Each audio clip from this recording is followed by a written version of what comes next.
नमस्कार। आपको बताना है अध्याय 21 में घरेलू हिंसा से महिलाओं का संरक्षण अधिनियम 2005। ये अध्याय 4 है। ये जो है धाराओं से है अंतोषों के आदेशों में अभिप्राप्त करने की प्रक्रिया। घरेलू हिंसा से किसके इन धाराओं में अनुतोष प्राप्त किया जा सकता है। इसी से जो है महिलाओं के ऊपर जो घरेलू हिंसा या दहेज के कारण जो होता है रिलीफ के लिए इसी जो है सेक्शन से रिलीफ प्रक्रिया मांगी जाती है, इम्पॉर्टेंट है।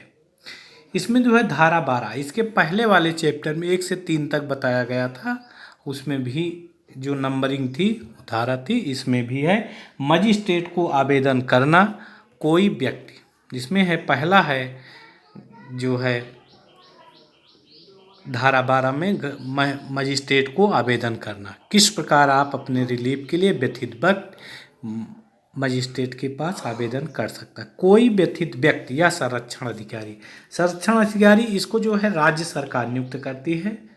यह व्यथित व्यक्ति की ओर से, व्यथित व्यक्ति स्वयं या फिर उसके ओर से उसका कोई रिश्तेदार ओर से कोई इस अधिनियम के अधीन एक या अधिक अनुतोषों की ईर्षा करते हुए मजिस्ट्रेट को आवेदन पत्र प्रस्तुत कर सकेगा।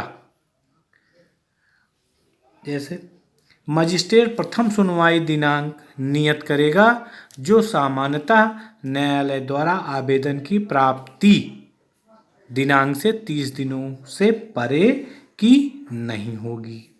मजिस्ट्रेट उक्त वाद प्रत्येक आवेदन पत्र का निपटारा इसकी प्रथम सुनवाई दिनांक से 60 दिनों की अवधि के भीतर करने का प्रयास करेगा। अगला है इसमें 13 सूचना पत्र की तामीली।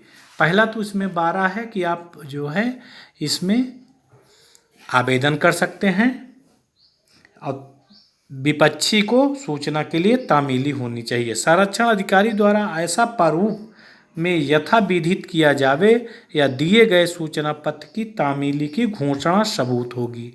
वो लिख के देता है संरक्षण अधिकारी, वो आप विपक्षी से बयान भी लेता है या नहीं मिलता है तो वो जो है सूचना की तामीली देती है। ऐसी सूचना पत्र प्रत्याशी माने विपक्षी होता है पर या किसी अन्य व्यक्ति पर यथा मजिस्ट्रेट द्वारा निश्चित किया गया हो तामील किया गया था जब तक कि प्रतिकूल साबित कर नहीं दिया जाता। अगला है 14वां जो है परामर्श देना। अब इसके बाद परामर्श देना है।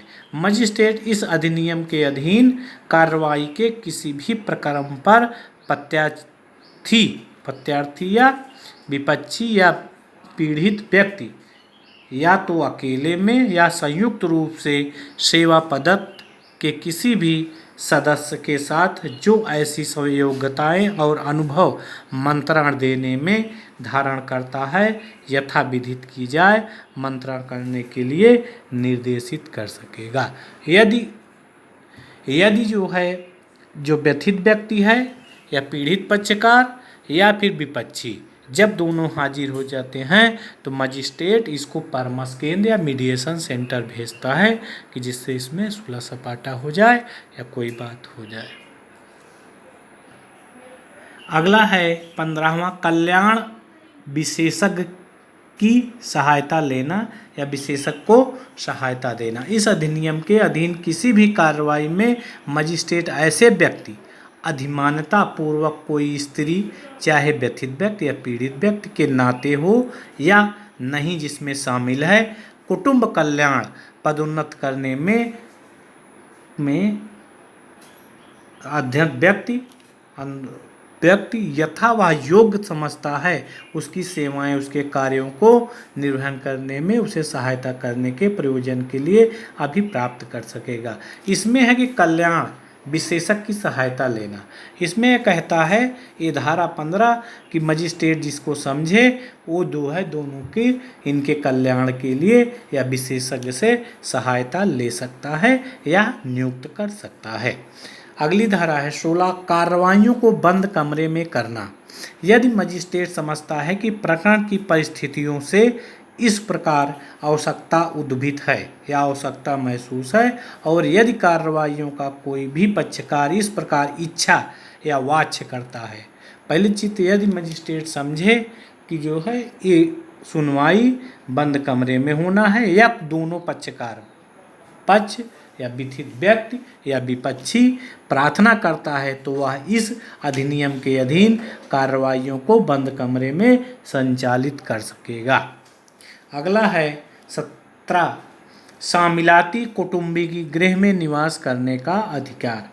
इसमें दिया है पीड़ित व्यक्ति या व्यथित व्यक्ति को विधि द्वारा स्थापित प्रक्रिया के अनुसार को छोड़कर विपक्षी द्वारा साझी गृहस्थी या उसके किसी भाग से बेदखल नहीं किया जाएगा या निकाला नहीं जाएगा। इस धारा के अधीन यदि पीड़ित पक्षकार संयुक्त परिवार विपक्षी का है भी, तब भी उसको रहने का अधिकार प्राप्त है। 18 है संरक्षण आदेश। घरेलू हिंसा का कोई कृत्य कारित करने पर व्यथित व्यक्ति के नियोजन वाले स्थान पर यदि बालक है तो विद्यालय या कोई अन्य स्थान जहां व्यथित व्यक्ति अक्सर जाता है। संरक्षण आदेश, इसमें संरक्षण का ये है कि सरकार जो है या मजिस्ट्रेट समझे तो संरक्षण के लिए जहां विपक्षी रहता है या उसके परिवार वाले जहां रहते हैं वो जो है उनके रहने के लिए आदेश दे सकता है। 19 है निवास स्थान। मजिस्ट्रेट कोई अतिरिक्त शर्तों के अधिरोपित कर सकेगा या कोई अन्य निर्देश पारित कर सकेगा जो वह पीड़ित व्यक्ति को संतान की सुरक्षा के लिए उपबंधित करने या संरक्षण प्रदान करने के लिए उचित समझे।